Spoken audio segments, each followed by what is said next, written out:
Really? Of all the things you want me to talk about, is that? Okay.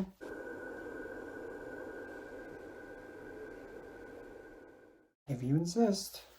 In this one, I'm going to be talking about pretty much how my path, as well as the kind of practitioner I am, or cultist, what my ethics are, like my belief system. I believe in the 3-foot law.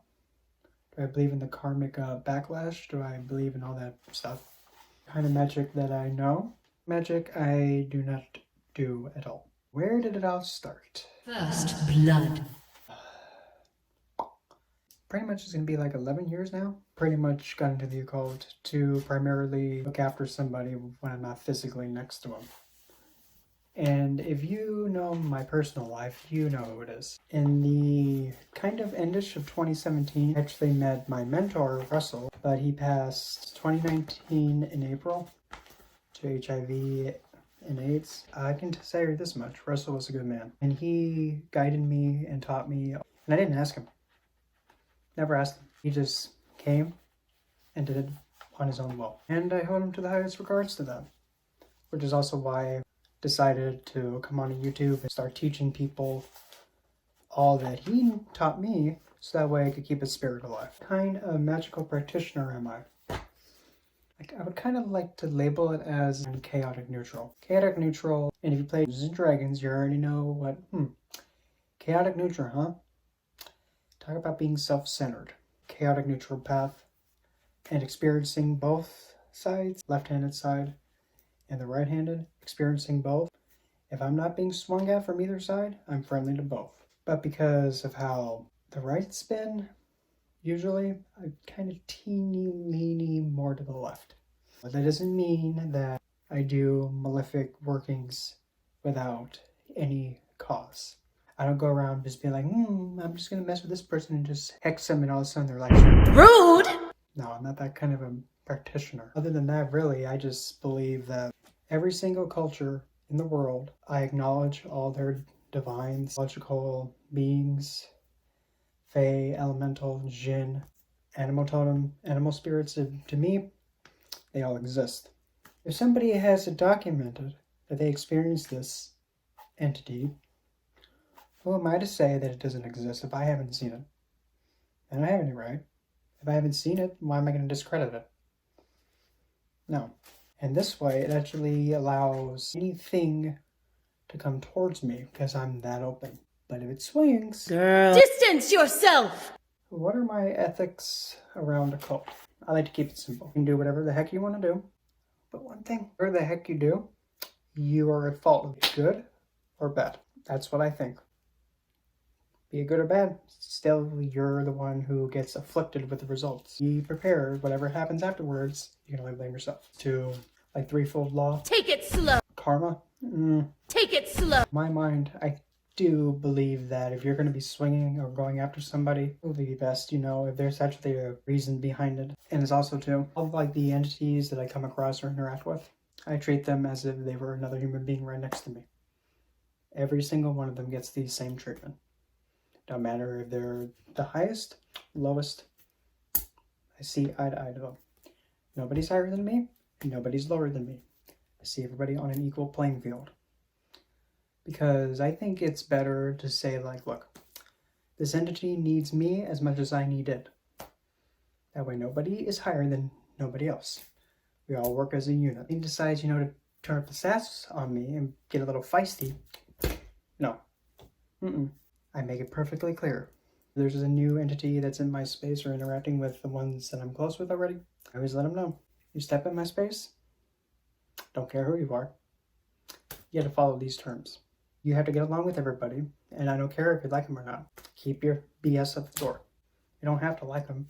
Oh well, my space, differences stay at the door. We all work together as a unit. Don't matter. And if they don't like it, doodle-doo. They don't have to be here. If they don't want to follow that, what kind of magic practices do I know? Well, let's see. That's quite the dean's list. The botanical science, which is making your essential oil mixes, herbal blends, interacting with plants, crystals and gemstones. The divination by cardstock. even though I haven't really made a video about this yet, but I might. Divination by pendulum. If you want to use it a flail, you can. By astrology. Yep, it is a divination tool. Chaos magic, voodoo style, folk magic, ceremonial. And by ceremonial, I'm talking about like the Goetia, but I do not practice the Goetia. I know about it. I know how it works, but I refuse to do it. I don't care who tells me to even attempt it. I ain't doing it. I do necromancy too, but I don't really do that at all because I'm not allowed to do that. I know how to do like working with the elements, working with air, water, flaming, rock solid, even though that was already crystals.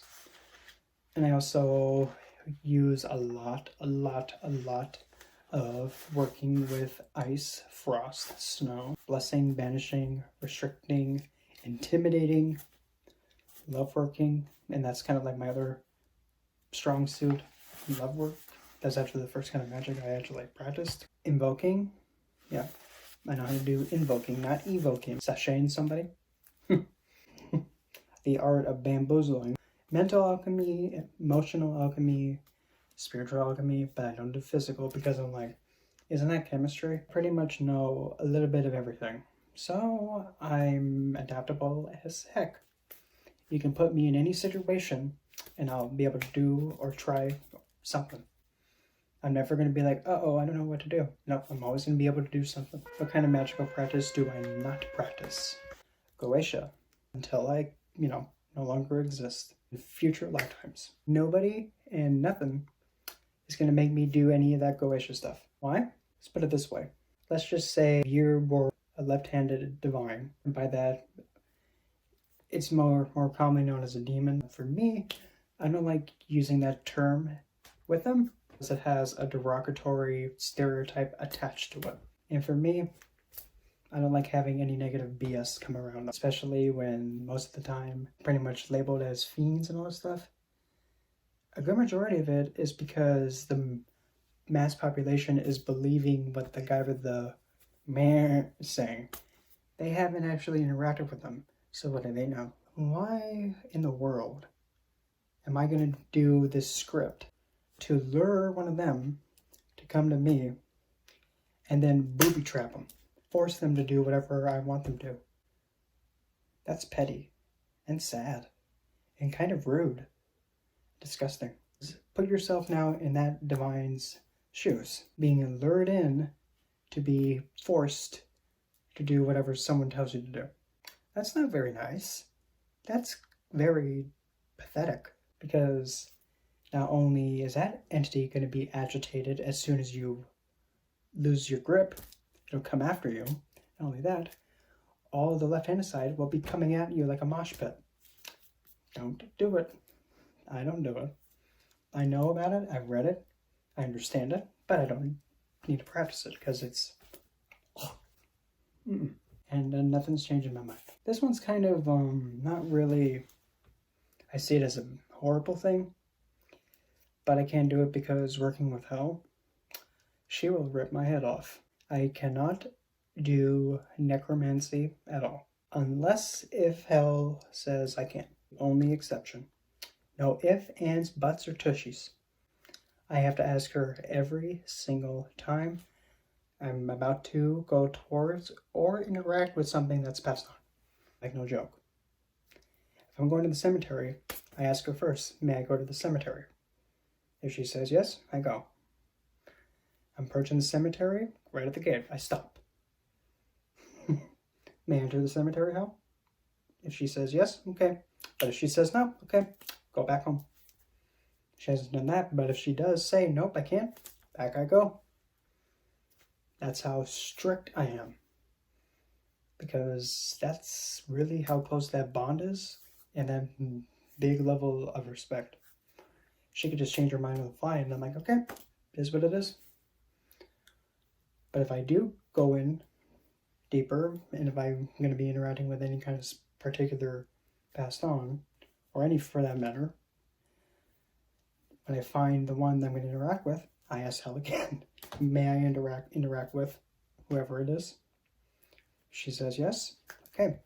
I then ask the person or entity or being that's passed on, may I work with you? If they say no, done. And if she says no, done. She could have me come all the way from home, all the way over to the cemetery, get me all the way up to the site that I want to interact with. And if she says no, no. I'm dead serious. That is really deep respect. Because if I didn't be that cautious and mindful, I would not be as close to her as I am today. And I pretty much have invested with her. It's going to be 4 years at the end of this month on the 31st. And that's pretty much really the only two kinds of magic I don't do. So the next part of this, learning about Halseer's crooked and not straight path, we'll see what I like.